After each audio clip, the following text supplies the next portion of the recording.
أمتنا تشبه بنيانا وليبقى البنيان قويا، نتعاون في الخير جميعا، نتكاتف في الحق سويا، ولننشر في كل مكان أخلاقا فاضلة عليا بسم الله والحمد لله والصلاة والسلام على أشرف خلق الله سيدنا محمد وعلى آله وصحبه أجمعين. السلام عليكم ورحمة الله تعالى وبركاته. أهلا وسهلا ومرحبا بكم أعزائي المشاهدين والمشاهدات في حلقة جديدة من برنامجنا من هنا نبدأ. موضوعنا اليوم حقيقة وأنا أعد لهذه الحلقة مررت على قصة وأثرت علي كثير جدا. يعني هذه القصة تقريبا عن أسرة تتكون من أم وعندها بنت وولد.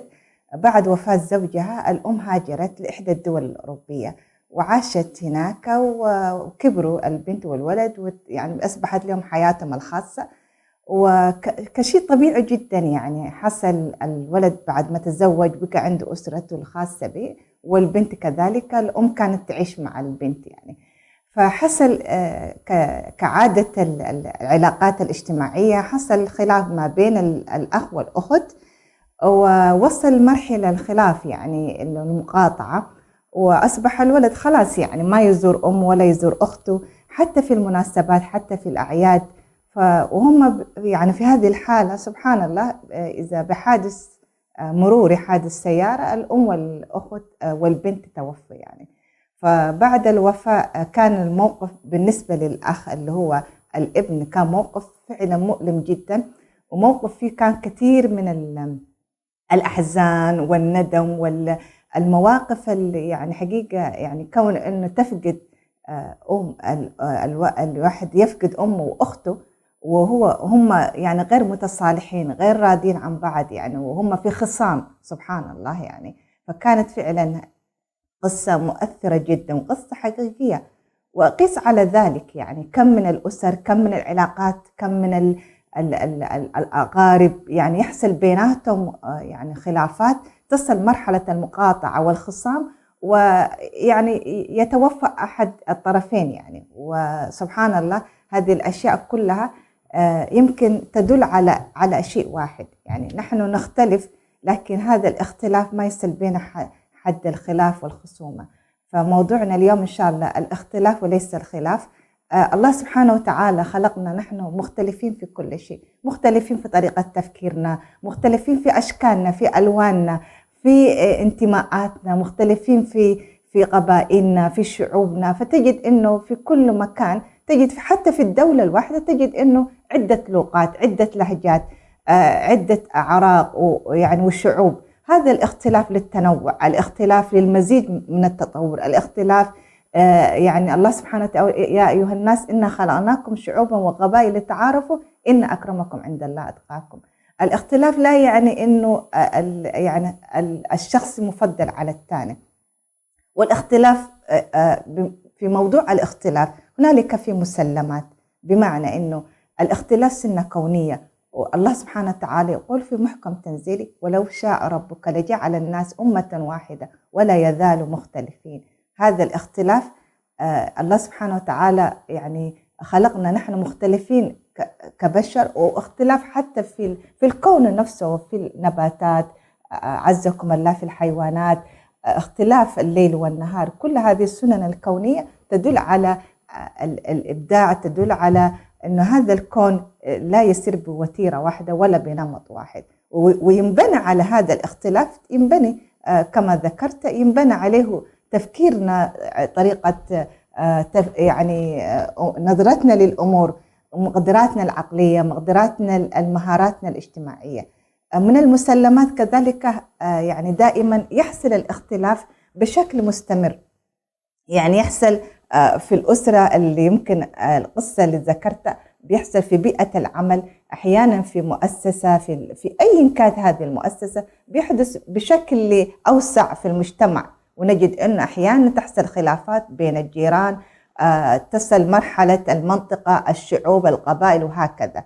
بيحصل على مستوى أكبر حتى في الدولة الواحدة. ويمكن إحنا الآن يمكن نلاحظ كثير من الدول تعاني من حروب ومشاكل نتيجة كانت بداية هذه الحروب كانت نتيجة للاختلاف في أمور كثيرة جدا.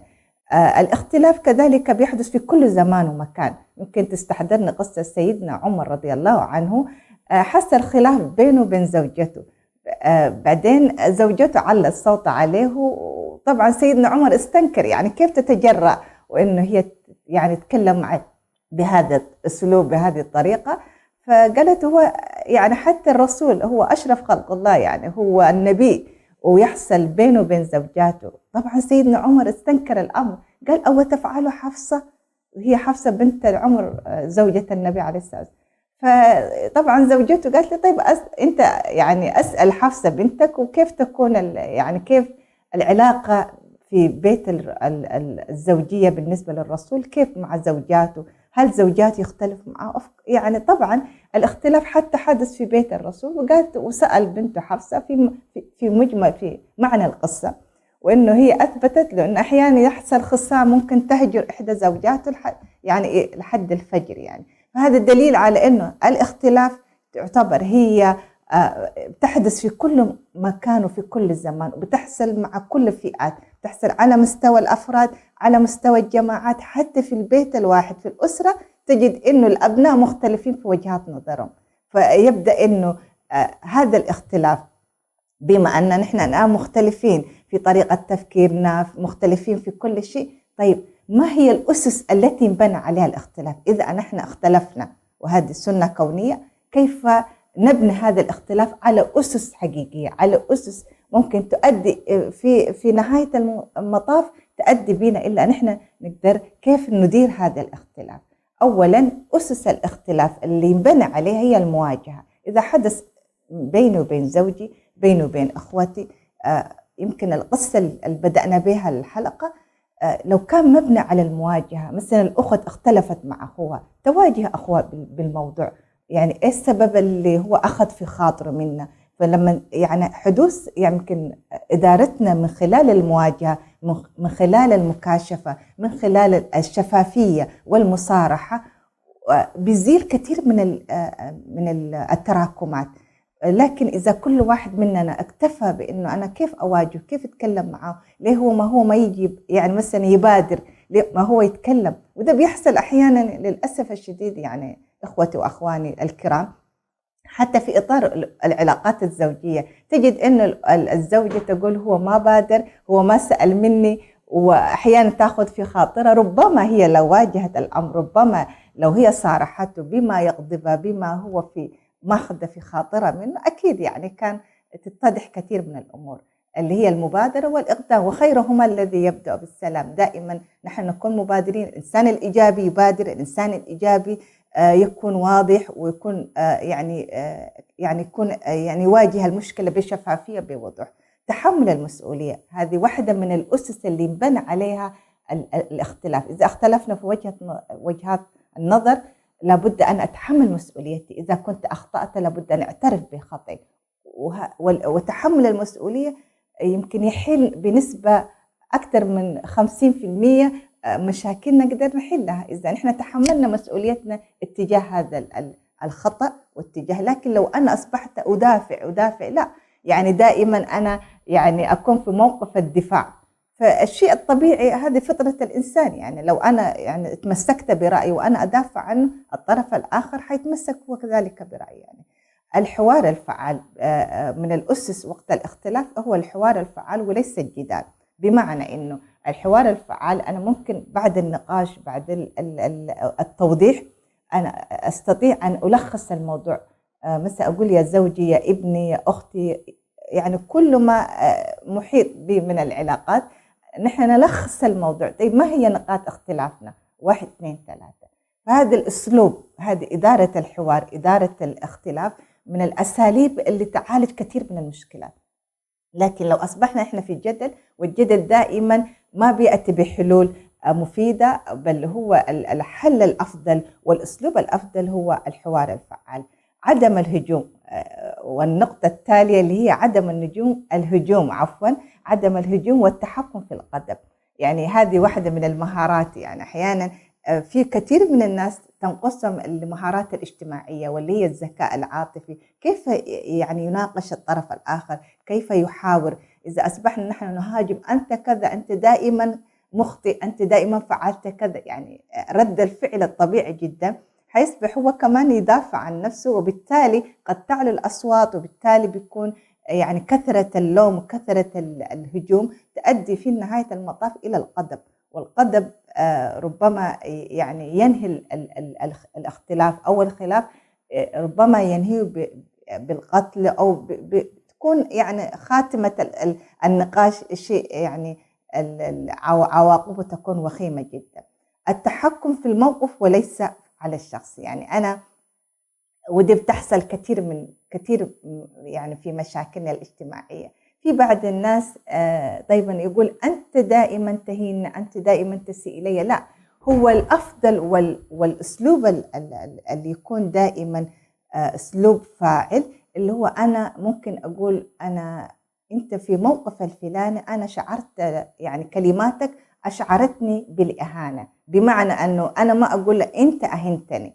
هنا في فرق كبير، يعني لما أنا أحكم في الموقف وليس على الشخص نفسه.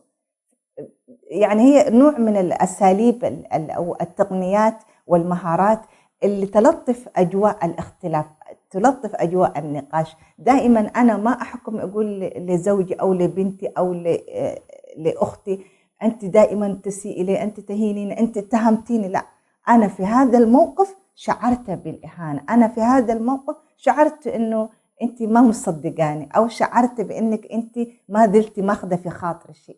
هذه الأساليب تقريبا واحدة من الأسس الهامة جدا. نحن فعلا لو استطعنا أن ندير خلافاتنا ونبنيها بهذه الطريقة، بهذه الأساليب، حنعالج كثير من المشاكل. يمكن يعني أتذكر واحدة من المواقف ومن القصص، كان في أختين يعني جارات يعني يعيشوا في مبنى واحد، فتنطبق يمكن كل الأسس في الموقف اللي حصل بيناتهم. حصل خلاف كشيء طبيعي بين الأخوات، الأخوة، الجيران، أحيانا تكون بسبب مشكلة بين الأطفال، أو أحيانا يكون نتيجة لسوء فهم حصل بيناتهم هم.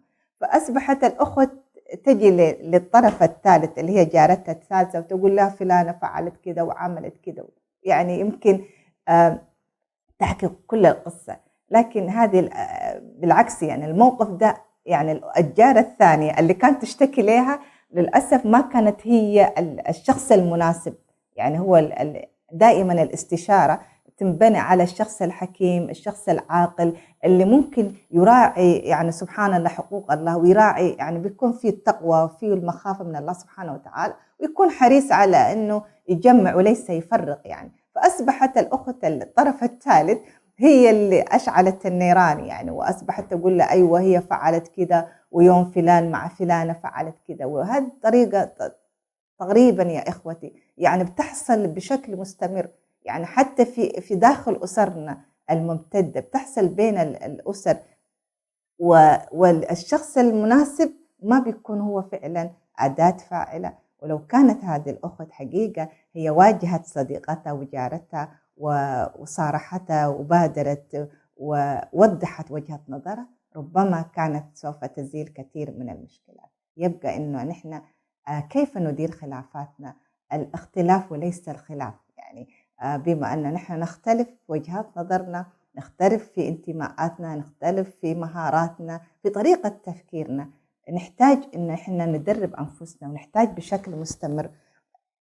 بشكل مستمر نراعي هذه القيم. وبالتالي بيكون هذه واحدة من البرامج، واحدة من المواضيع اللي نحن نحتاج نذكر بها، الواحد يذكر بها نفسه في الأول، ويذكر بها الأخوة والأخوات.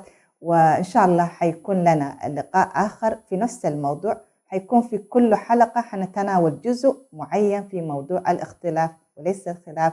إلى أن نلقاكم، نستودعكم الله، والسلام عليكم ورحمة الله تعالى وبركاته. أمتنا تشبه بنيانا وليبقى البنيان قويا، نتعاون في الخير جميعا، نتكاتف في الحق سويا، ولننشر في كل مكان أخلاقا فاضلة عليا.